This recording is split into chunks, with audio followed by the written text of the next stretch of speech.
Praise the Lord. 100 ஆண்டுகளை கடந்து வந்துள்ள இலங்கை பெந்தகோஸ்தே சபை ஆரம்ப கர்த்தாவாகிய பாஸ்டர் போல் அவர்களின் ஜீவியத்தை சற்று பின்னோக்கி பார்ப்போம். பரலோக ராஜ்யத்திற்காக தங்கள் ஜீவியங்களை அர்ப்பணித்து நாம் பார்த்த அநேக மிஷனரிமார்களின் வரிசையில் பாஸ்டர் போல் அவர்களும் அடங்கியுள்ளார். இவரது 18வது வயதிலே கிறிஸ்து இயேசு தரிசனத்தின் மூலமாக இவருடன் இடைப்பட்டார். தொழில் வாய்ப்புக்காக இந்தியாவில் இருந்து இலங்கை தேசத்திற்கு வந்த இவரிடம் இவரது 18வது வயதிலே கிறிஸ்து இயேசு தரிசனத்தின் மூலமாக இடைப்பட்டார். நாட்கள் செல்ல செல்ல இவர் ஞானஸ்தான சத்தியத்திற்கு கீழ்ப்படிந்து போல் எனும் பெயரால் அழைக்கப்பட்டார்.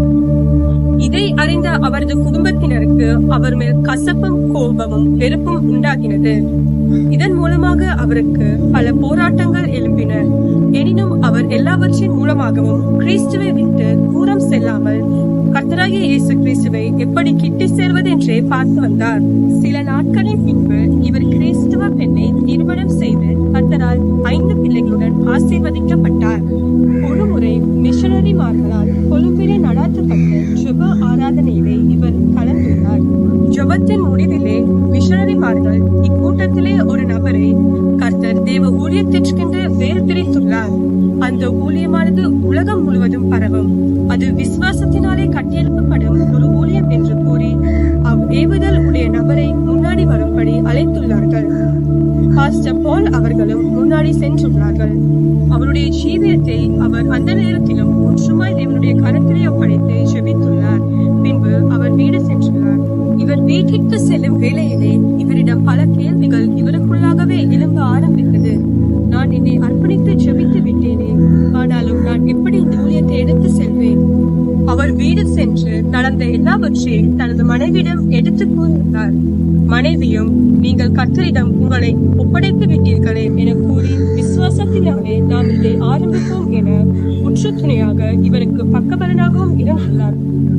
எந்த உதவியுமோ வசதியுமோ இல்லாமல் 1923ஆம் ஆண்டு இலங்கை பெந்தகோஸ்தே சபை எனும் பெயரிலே பாஸ்டர் போல் அவர்கள் இச்சபையை ஆரம்பித்தார். கர்த்தரின் வெளிப்படுத்தலின் பிரகாரமாகவே இந்த ஊழியம் விசுவாசத்தின் ஊழியமாகவும் பிரதிஷ்டையின் ஊழியமாகவும் ஆரம்பிக்கப்பட்டது. இந்த ஊழியத்திலே அவரிடம் காணப்பட்ட ஒரே ஒரு முதலீடு விசுவாசம் மாத்திரமே. அந்த விசுவாசம் எனும் வித்தானது இன்று என் இலங்கை தேசத்திலே 6000 விசுவாசிகளுக்கு மேற்பட்ட 90 சபைகளை உருவாக்கியுள்ளது. மற்றும் உலகத்தில் காணப்படும் அநேக நாடுகளிலும் சிபிஎம் சபையானது கர்த்தராகிய இயேசு கிறிஸ்துவின் கிருபையாலே இயங்குகின்றது. எபிரேயர் 11ஆம் அதிகாரம் 1 வசனத்தின் பிரகாரமாக அவர் கொண்டிருந்த உறுதியானது விசுவாசத்தின் வெளிச்சத்திலே இந்த ஊழியத்தை கட்டியெழுப்புவதற்கு பாஸ்டர் போல் அவர்களுக்கு உதவியாக இருந்தது. கர்த்தரின் கரத்திலே தங்கள் ஜீவியத்தை முழுமையாக ஒப்படைப்பதன் மூலம் அவருடைய கரத்திலே எப்படி சிறந்த ஆயுதமாக இருக்கலாம் என்பதற்கு பாஸ்டர் போல் அவர்கள் நமக்கு ஒரு சிறந்த உதாரணமாக காணப்படுகிறார். அவருடைய கடைசி காலங்களிலே அவருடன் காணப்பட்ட ஊழியர்களுக்கும் விசுவாசிகளுக்கும் அவர் கூறிய வார்த்தைகளாவது, நாம் கர்த்தரால் தெரிந்து கொள்ளப்பட்ட ஜனங்கள், எதற்கும் அஞ்சினோம். எம்மை மீட்டுக் கொண்டவர் நிச்சயமாய் பாலும் தேனும் ஓடுகிறதான கானான் தேசத்திலே எம்மை ஸ்திரப்படுத்துவார் என்கிற நம்பிக்கையை அவர்களுக்கு கூறியுள்ளார்.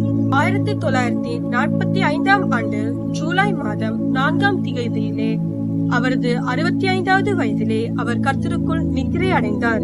2 தீமோத்தி 3ஆம் அதிகாரம் 12ஆம் வசனத்தின் பிரகாரமாக, நல்ல போராட்டத்தை போராடினேன், ஓட்டத்தை முடித்தேன், விசுவாசத்தை காத்துக் கொண்டேன். இது முதல் நீதியின் கிரீடம் எனக்காக வைக்கப்பட்டிருக்கிறது. எனக்கு மாத்திரம் அல்ல, அவர் பிரசன்னமாகுதலை விரும்பும் யாவருக்காகவும் வைக்கப்பட்டிருக்கிறது.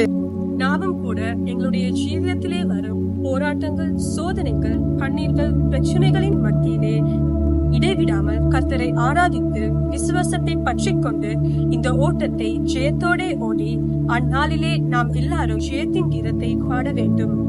Praise the Lord.